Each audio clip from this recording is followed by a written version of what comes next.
So that whole thing of blocking instead of manifesting has to do with a self-abandonment, which is the main issue with the whole issue of abandonment in adulthood. Children can be abandoned as a child. You were abandoned, I mean, by your mother, and created a really intense abandonment trauma. Um, but in your case, and many of us, you developed post-traumatic strength. You know, we all know post-traumatic stress disorder, and we all know what post-traumatic stress disorder of abandonment is, because it's all of that, you know, that insecurity, and in your case, the preemptive abandoning of your partners if you sense that you could be rejected. All the emotional hijacking and easily being triggered and all of that stuff that we get when we have post-traumatic stress disorder of abandonment. But we also have, and you are a good example of it, post-traumatic growth. Hmm. So even though we have a tendency to self-abandon and not manifest the vision, we have tools that we can use to shape that and take advantage of the strengths that are unique to each one of us, very unique. And my situation is that I had been a psychotherapist working within a psychiatric hospital and also with groups and individuals in private practice. And I saw things through the lens of separation anxiety, through the lens of abandonment. It was an issue that I was sensitive to because of my own childhood. So I would always see things in relation to that. And then 20 years into my practice, the love of my life, my marital partner, left me for another woman. He and I had been, oh, we had such an amazing connection. But all of a sudden, boom, out the door. He just transferred all of this love and connection to someone else. And I was devastated. And what I discovered is that I had been very proud of all of my techniques and my tools. But when I tried to use these tools to save myself because I was in so much pain, I discovered that the tools were too weak. It was like taking a baby aspirin for a migraine headache.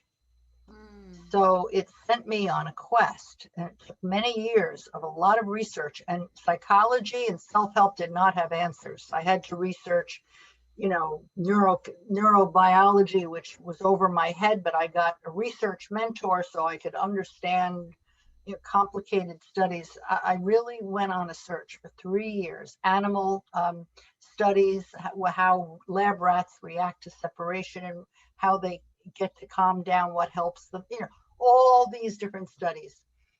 And little by little, I came up with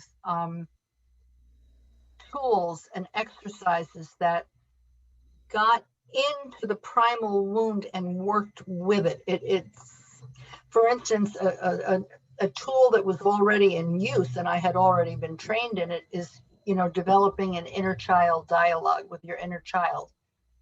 But it needed to be repositioned and tweaked a little bit so that in doing the dialogue, you were able to reach into the primal wound, because that's the part that we need to work on, not the heartbreak or the breakup or the trigger that happened in adulthood. That's just a symptom. Underneath that is the primal shame, the primal fear, the primal wound of abandonment. It's universal. We all have it, but depending on what happened to us, you know, there might be a little more shame or more fear that comes out and gets triggered.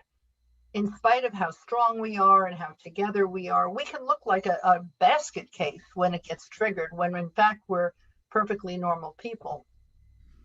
So I worked really hard to come up with a program that would make an inroad into that, the actual pit of the personality, the depth, the root system, where it started, work that would get to that place.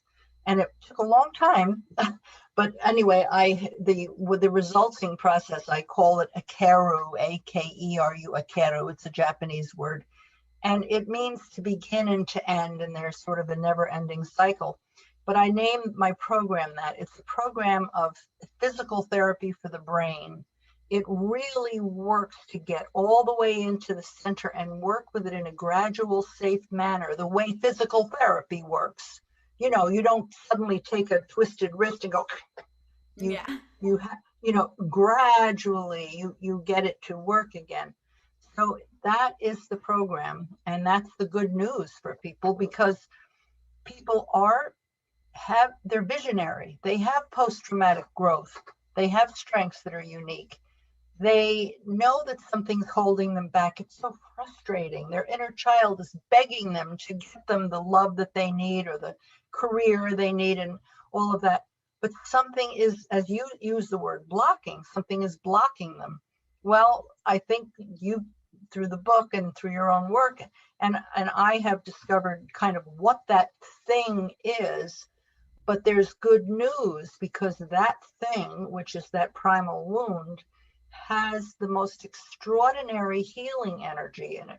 And once we tap into that, we can really move our lives forward. Slowly, baby steps, but we can really move it forward. It's not a magic pill. It's not like, boom, oh, I have an insight, my whole life has changed.